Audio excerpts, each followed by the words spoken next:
Okay, our first task is going to be to learn how to write some functions and to compute some transforms of them in terms of the unit step function. So this is a pretty bad drawing, but I think it will communicate.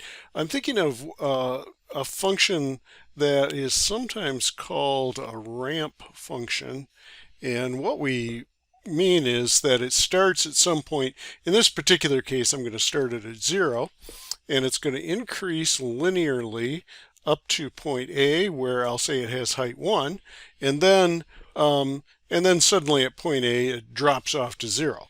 And we would like this. We'd like to be able to write this as a function of in terms of a single expression without using the style that we used in calculus. Although I think starting with the style we used in calculus would actually be a good idea. This piece right here is just a line, right? So we can figure out the equation of that line, and you can see it's a line. It has whatever slope this has, we'll get it in just a minute, but its y-intercept is at height 0. So this is just m times x for some slope. And the slope, of course, is the rise of 1 over a run of a. So the slope is 1 over a, and we want to multiply this by x, or let's make it t, so that we're consistent with most of the other work we do with Laplace transforms. So this is the t-axis here, and on the interval from 0 to a, we're following the line 1 over a times t, and then after a, we have the 0 function. So in calculus, we would have written that in some way kind of like this. We'd say this function y is equal to 1 over a times t if t is less than a, and it's equal to 0 if t is more than a. Now you could look at this and say, well, wait a minute, you didn't define what's happening exactly at a, because I don't have an equality here or here. Well, it turns out it doesn't matter. We're just going to integrate this to compute the Laplace transform, so we don't care. If you like it better, put the equal on one or the other, not both, because those are different numbers. But it makes absolutely no difference if you define it a or not. Okay, now we would like to write this with the unit step function, and you could start by writing this. You could say, okay, I am starting with the function 1 over a times t, but then at time a, something is going to happen. And what's going to happen is I'm following this line, but then at t equals a, I want to subtract that line back off. So what I'm going to do is say ut minus a times, well, the very thing that we had before, times 1 over a times t. Now let's just think about how this thing works. We actually don't care what it does to the left of the origin, as it is right now. To the left of the origin, it would be down here, right? But our only interest is what happens at 0 and to the right. So let's suppose we have a little positive number, I don't know, maybe 2/10 or something like that. You plug it in here, and you're going to get the point that's on this line. And then, assuming that 2/10 is less than a, then when you plug that number in here, this thing just turns into a 0, so you simply get the y-coordinate on the line. And this will remain true until you creep right up here until you get just past a. So now what happens when we plug in a t that's a little bit more than a? If you plug in a t that's a little bit more than a, you actually get, from this part of the formula, you get the y-coordinate of a point that is following this line, but we're to the right of a. And we don't want that coming out. But not to worry. this is the same value right here. And when t is greater than a, this thing turns into a 1. So you have 1 over a times t minus 1 times 1 over a times t. So this turns into a 0 as long as t is more than a. So we have our function right there. And this is in a form that we could actually compute the Laplace transform of. Now, it turns out to be, this is surprisingly messy. So I'm going to skip that for right now, and we will compute some transforms, but we'll do them that are a little bit nicer as first examples. All right, let's step this up now. Let's suppose instead things look like this. Originally, our function just glides along here at 0, and then maybe at a, it starts increasing. And I don't know, at b, it does the same thing as before. So we're following up here, and then at b, or just after b, it drops back down to 0. So we have really pretty much the same kind of a function that we had up here, except we don't have the luxury of just being able to write something here that takes over at 0. At 0, we want nothing to happen. So, well, what you can do is say, well, once again, if you extended that, that would be a line, right? So can we figure out the equation of this line? And the answer is yes, of course we can. This is going to be some kind of a slope, but this thing should cross the x-axis at a. So x minus a is going to go in here. And then we know another point on here. We know that at the point, well, let's do it this way. Well, we know the slope of this line. Oh, I didn't give that height, did I? Let's say, just as before, that's a height of 1.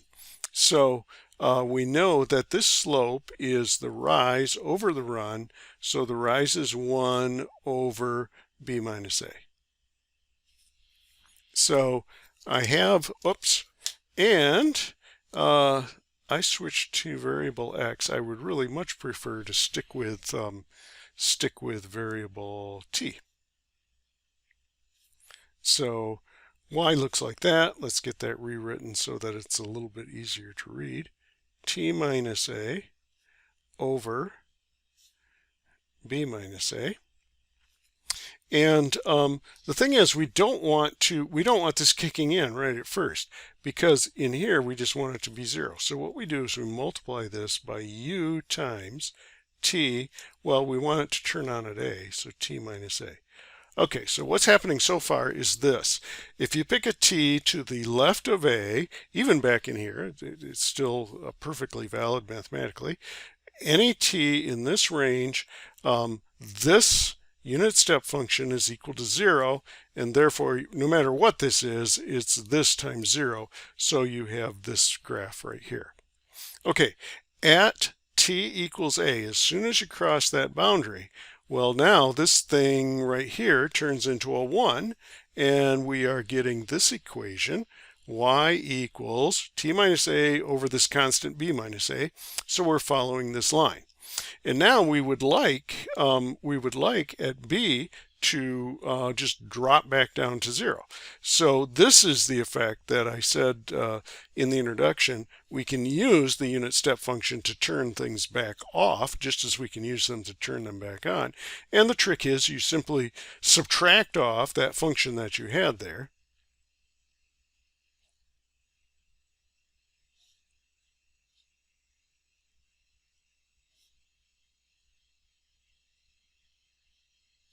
And so both this unit step function and this unit step function are 0 to the left of a, so you simply get a 0 here.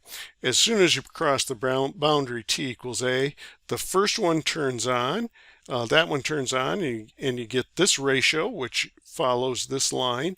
As soon as you crossed b, then this is a 1 and this is a 1, so you have this ratio, and then you subtract that ratio out again, you dropped right back down to 0.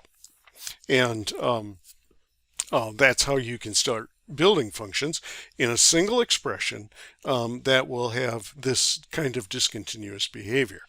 Now, the last thing to mention is that if we had multiple pieces here, it would really not be any more difficult.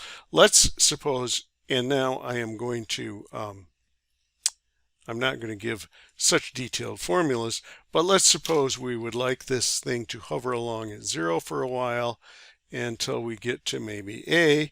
Then I've got a function. Let's say this is f1 of t, and I'd like to follow that until I get to b, and then at b I'd like to follow something else. Maybe that's f2 at t, and then at c I'd like to do yet another thing, maybe follow this function here and continue on in that kind of way, and then maybe at d it's going to zero out.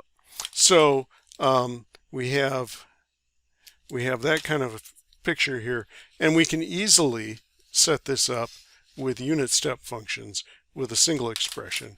What we would say is y equals, now we know we want to just have 0 until you get up to a. So ut minus a, that's going to be 0 until you cross the a boundary, and then at the a boundary you want to follow function f1 at t. Plus, then at the b boundary we want to do two things. So I'm going to write ut minus b and say I want two things to happen here. First of all, well, I want to follow this f2. So I'm going to be adding, I'll just put a plus there to emphasize, we're going to add f2 at t, but what I want to do, I don't want this added to this so that, I get the sum of those two functions. I want that one to drop out. So I will subtract off f1 at t. And so what's going to happen, as soon as you cross b, this and this are both equal to 1. That gives me an f1 minus an f1, that's 0, and we're left just with the f2. Then at boundary c, I would like to kill off the f2, and I'd like to add in, oh, I didn't label it, did I? That is f3. So I would like to add in the f3, and I would like to subtract off the f2. And this can go on as long as you like.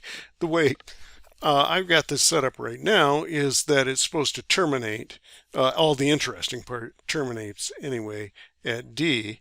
So at d, what I would like to do is subtract f3, and I don't want it to be anything other than 0, so I simply just don't add anything here.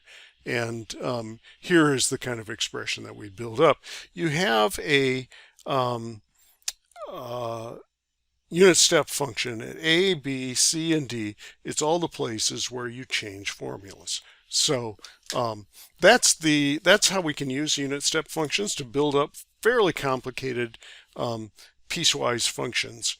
And it's an alternative to what we did in calculus. And there's good reason to do it other than we did in calculus, because first of all, it makes it easier to write things in terms of transforms. Okay, that's all for this segment.